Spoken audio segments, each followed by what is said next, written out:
Bismillahirrahmanirrahim.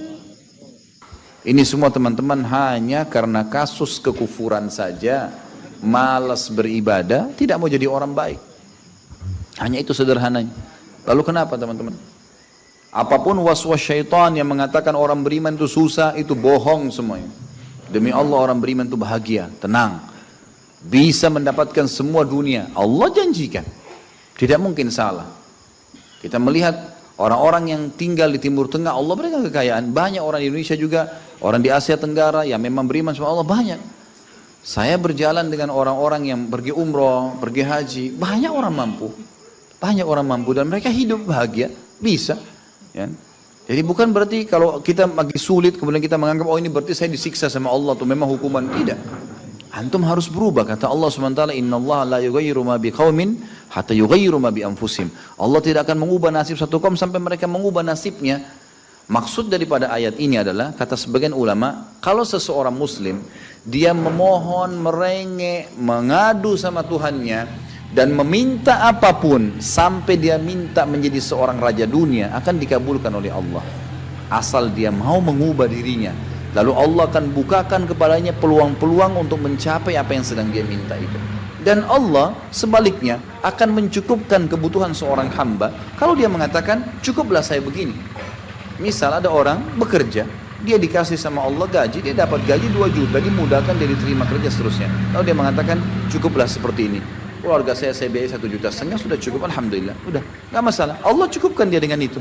Tapi kalau ada orang tamak dengan rahmat Allah, enggak, saya mau begini, saya mau begitu, saya mau berusaha, lalu merengek minta kepada Allah, Allah akan kasih. Tapi prosesnya ada, karena kita di dunia ada proses. Makanya Umar bin Abdul Aziz rahimahullah mengatakan, sungguh saya ini memiliki pribadi yang tumuh. Tumuh itu orang yang selalu antusias mendapatkan yang terbaik. Beliau waktu jadi masyarakat biasa, beliau minta kepada Allah agar menjadi gubernur Madinah. Dan beliau mengatakan terus saya menggencot doa itu setiap malam sampai Allah kabulkan saya jadi gubernur Madinah. Gitu kan.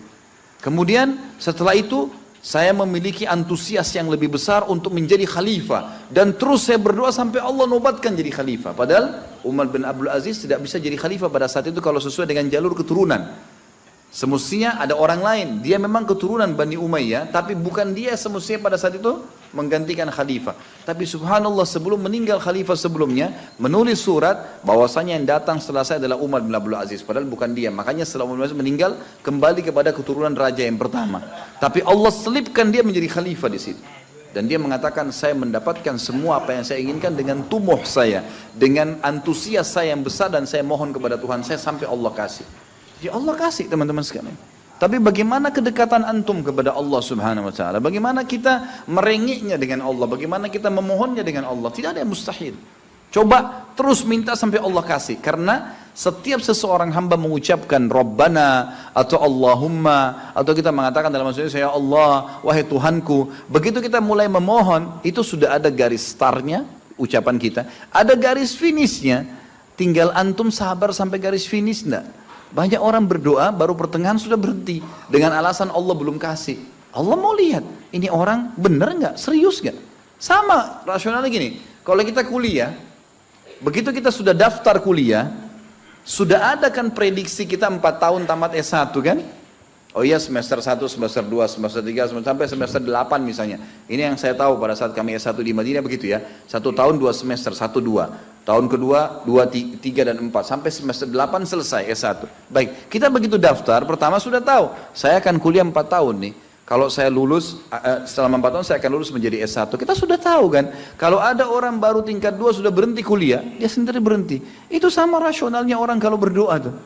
Kalau merengek sama Allah, sabar sampai titik klimaksnya, kita akan dapat ijazahnya, kita akan dapat apa yang kita inginkan, gitu kan? Tapi kalau orang terburu-buru, tergesa-gesa, dia tidak dapat. Jadi selalu tamak terhadap rahmat Allah. Dan itu bagian daripada ibadah. Allah SWT menyuruh kita tamak dengan rahmatnya. Ya. Kita disuruh berdoa dengan khaufan wa tama'a. Khauf, takut dengan azabnya Allah, jangan masuk neraka, dan tamak terhadap rahmat Allah. Minta terus agar Allah SWT memberikan kepada kita rahmat yang luas, ditambah, diberikan karunia. Antusias teman-teman sekalian. Orang mukmin itu selalu optimis. Tidak ada kata-kata pesimis, tidak ada kata-kata putus asa, nggak ada kata-kata dendam. Berlalu, qaddarallah ma syaa fa'al. Allah sudah takdirkan dan sudah terjadi. Kata Nabi SAW, kalau terjadi sesuatu pada kalian, katakan Allah sudah takdirkan, sudah terjadi. Buka lembaran baru, jalan sekarang, gitu kan? Sampai kata Nabi SAW yang memotivasi kita, kalau di tangan seseorang di antara kalian sebuah bibit, dan dia tahu, bibit pohon, dan dia tahu besok kiamat, tetap dia tancapkan, Sebagian ulama salaf dulu, mereka menanam pohon-pohon teman-teman sekalian, pohon-pohon yang umurnya lama, seperti kelapa, ya. Tapi di sana mungkin mereka menanam pada saat itu kurma lama tumbuhnya, gitu. Mereka tanam, sampai pada saat itu ada beberapa sahabat menanam pohon-pohon kurma yang masih kecil. Mereka di umur pada saat itu sampai alis mereka sudah putih dan turun menutupi matanya, saking tuanya, 80-90 tahun. Ditanya oleh murid-muridnya, kenapa anda masih menanam seperti ini, di umur seperti ini, gitu kan? Kata dia, Allah akan memberikan saya pahala di setiap gerak-gerik saya, termasuk ini. Bagaimana dia antusiasnya? Artinya ada hadis Nabi mengatakan tidak ada seseorang yang menanamkan sebuah pohon, kemudian ada burung yang hinggap di situ, atau manusia ya yang hinggap bernaung, atau mungkin hewan-hewan, ulat atau apa saja yang memakan daunnya atau buahnya, kecuali jadi pahala buat dia. Jadi selalu ada motivasi untuk menjadi orang yang terbaik, ya. Makanya juga dalam masalah surga begitu. Kata Nabi SAW, kalau kalian minta surga Firdaus, surga yang tertinggi. Jangan bilang amal saya nggak cukup, enggak. Tamak dengan rahmat Allah, minta yang terbaik teman-teman sekalian. Kita tidak akan berubah kecuali, Allah tidak akan berubah kecuali kita berubah dulu. Kita yang mengubah menjadi lebih baik. Ya, ini poin yang harus digarisbawahi, ini sebuah kaidah hidup, ya. Sehingga kita harus selalu optimis, dan begitulah keadaan orang-orang beriman. Allahu a'lam.